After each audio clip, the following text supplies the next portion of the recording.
Domestic violence act under झालेली केस ही छळावर आधारित असलेली पोटगी बाबत असते आणि सेक्शन 144 म्हणजे जुना 125 अंडर झालेली केस ही फक्त पोटगीच्या आधारित असते. नांदायला नकार दिला, नांदवायला नकार दिला वगैरे वगैरे याच्यावर आधारित असते.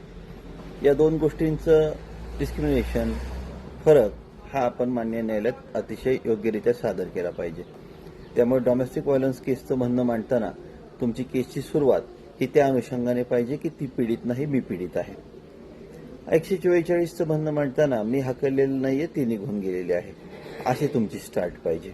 आणि नंतर मग मुद्देसूद उत्तर किंवा कहाणीद्वारे उत्तर, या दोन प्रकारे आपण उत्तर देऊ शकता. कोणत्या केसमध्ये काय महत्त्वाचं आहे त्याप्रमाणे हा निर्णय तुम्ही घ्यायचा असतो. परंतु डोमेस्टिक व्हायलन्स ॲक्टमध्ये आपण पीडित आहे आणि ती पीडिता नाही हे दाखवणं आणि 144मध्ये नांदवायला ती तयार नाही